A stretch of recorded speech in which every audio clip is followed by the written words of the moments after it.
Severed Hand for Drisk 14, Chris Marl, Toaster Dog 7. Toaster Dog 7, if you are still here, you get the Award of Light. Of course, I'm talking about Judith Light from Who's the Boss? Matt Klein, Anthony Wells, Robert Flanagan, Chris Powers, and Nick Ayers. And special extra thanks to Mark Fletcher and Andre De Castro for signing up for the Patreon supporters of the Cause Club. If you'd like to take our relationship to the next level, the link will be in the description. Of course, gentlemen, thank you so much. And here we go.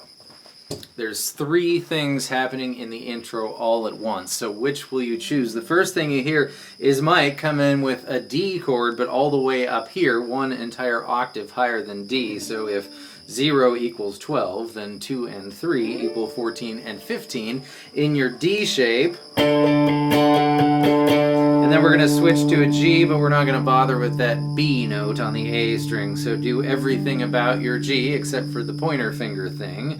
15, mute it, open, open, 15, 15. And then we want a B flat. These 2 fingers are going to stay and the bass note's going to walk around them. We want a B flat on A13. And then a C on A15.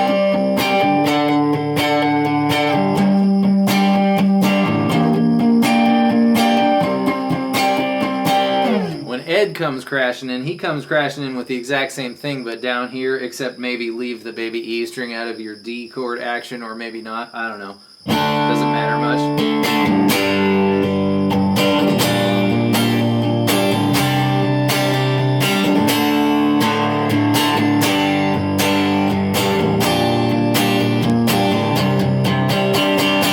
The last time you hang on the C thing longer, and Stone, the first time and the second 2 times and the next 2 times are different. The first time you're going to start with just these 2 notes out of your D chord. Then pointer finger comes off for open G. Then it goes to G3. Notice my ring finger is staying on B3 the whole time. And then the first time only he switches to a single note, as far as I can tell, G2, which has a neat relationship to the C chord that's happening, so it sounds kind of interesting. But anyways, that one is open G, G3, just G2, and then starts the same,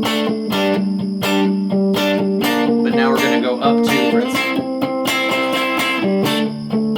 Only 3 times, so the 3rd time is the 2nd time again.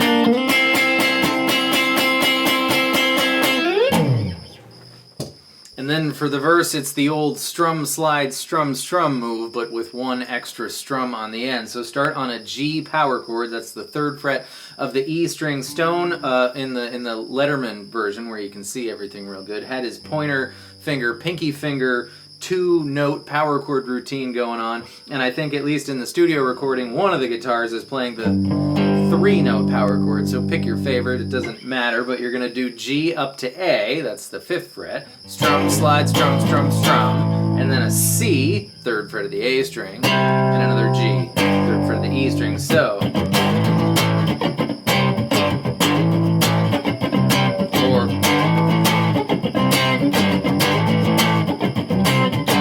Got some kicks, want to take a ride. I said, yeah, that's a D and an F. Back into it.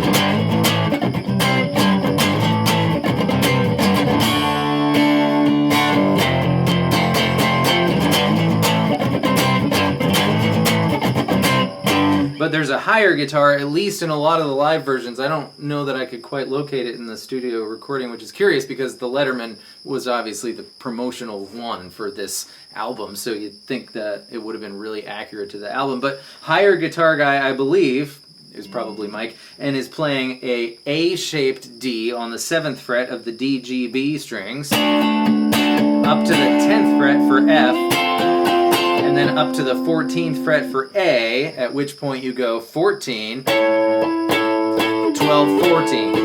So, 7th fret, 10th fret, 14, 12, 14. That's funny. I just located it in the studio recording. It's an octave lower, so both guitars do the low D, the low F, and then it's going to be just the 2nd fret of G and B, and the open one, or that whole A shape, just like we were doing up there. So pick your favorite octave. Understand I'm not falling down. D power chord, and we're going to flat the root note by 1. So regular D power chord first, and then that A string goes down to 4, followed by a regular old C power chord on the 3rd fret of the A string, and then there's a curious distinction between the following. A G there, so D, bass note goes down 1, C, G, and the 2nd time, which you can really hear, the same thing, 2 frets lower. But the thing is, when you do this from here to here, you are not doing a G chord, because look, G and its major 3rd, right, and another G there, so you got a G, its 3rd, and a G octave. Doing this is doing C, the power chord, with a B in the bass, right, instead, or C major 7 with the B in the bass and without the rest of the chord. But it's also doing the 3rd and high root of a G chord. So you could either do this thing 3, 2, 5, or you could just do just the 2 notes. I'm not sure which one's right, but either one would be great. Or you could do them all as G or all as the funky one. But D, flat the root, C, regular G, D, flat the root, C, crazy G, D, flat the root to regular G, I believe, and then F with a really quick E before.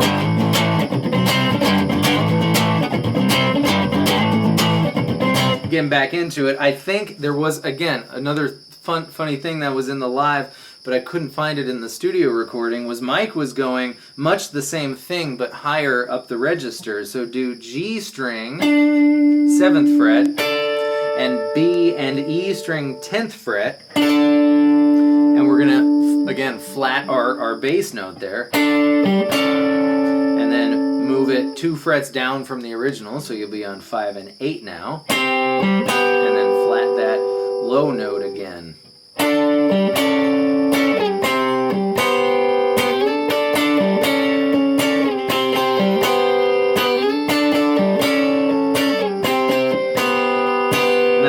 When it goes to the F, it's going to be, from the Letterman version, a funny shaped, a D-shaped F power chord, so to speak here. It's going to be D string 3rd fret, G string 5th fret, and B string 6th fret. That's a root and a 5th and another root, so it's technically a power chord. It just changed shape because we involved the B string, which always ruins everything. Anyways, there's 2 octaves for that part. Okay, for that crazy thing that Mike does, it's harmonics. I put on a distortion pedal and I cranked my gain as high as I could, and try as I might, I can't quite get the tone out of these Fender noiseless pickups, which are wonderful for lots of things, but they are not humbuckers. But the idea is, it's a harmonic on the 7th fret of the D string and 5th fret of the G string. Right, there they are, and you chug away on that G5 and D7 every once in a while.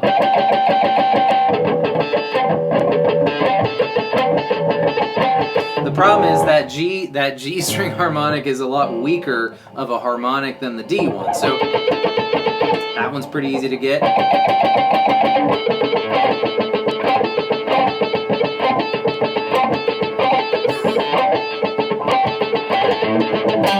And then he ends that whole thing by bend wiggling the D string 5th fret there.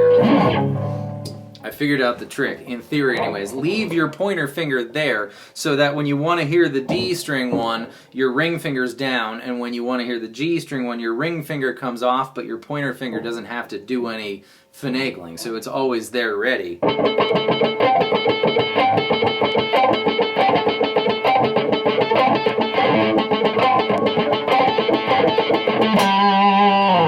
Yep.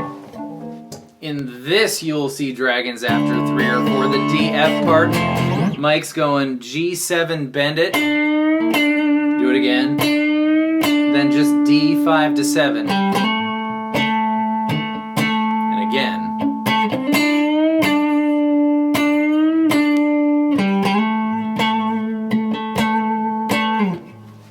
Now we're in the second time it does this thing.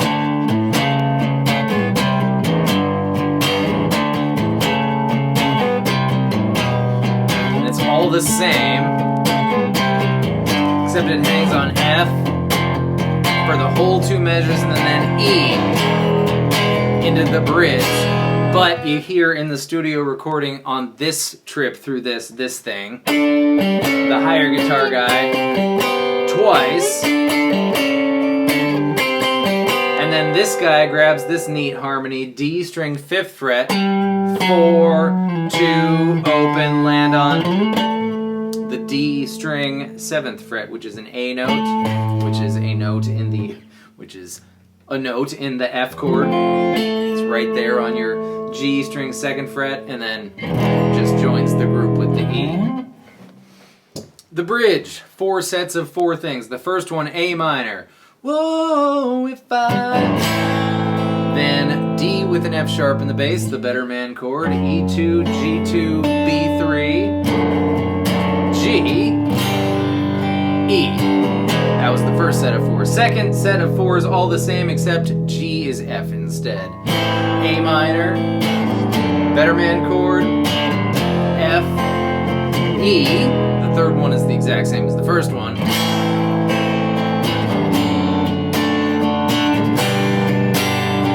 And the fourth one is F. What is more? E. Back to F. Answer this when E. Raise your hand if the bridge to Severed Hand was your first experience with the word preternatural. The solos in the A minor pentatonic scale, let's solo, folks. So you're 5, 8, 5, 7, 5, 7, 5, 7, 5, 8, 5, 8, and you know, up an octave higher than that, 17, 20, 17, 19, 17, 19, 17, 19, 17, 20, 17, 20, and of course all the other pentatonic shapes. Not a conversation for this video, but it's over the, right? Until we go into the part that's less of a solo and more of a riff for Mike, and the rest of the band goes F, B, which is on the 2nd fret of the A string, E, F, B, E, 3 times of course, and it ends on the E. But Mike's part is, so start on D7, and you can even do a quick grace note. That's a note that's barely there for extra fanciness as a hammer-on. 5, now to the A string, 7, 6, 5, 3, bend 5, 3, 5. So, twice.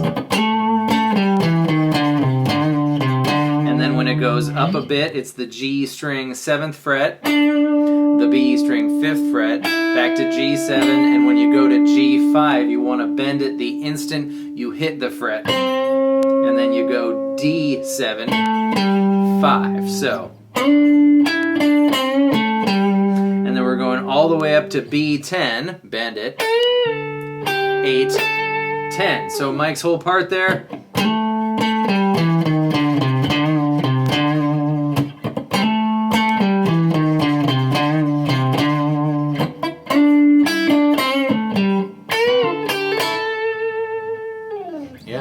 Sloppy there, but that's the idea, and that's it for Severed Hand. Thank you all so much for being here. I hope that was helpful and fun, and I'll see you next time with more stuff. Goodbye.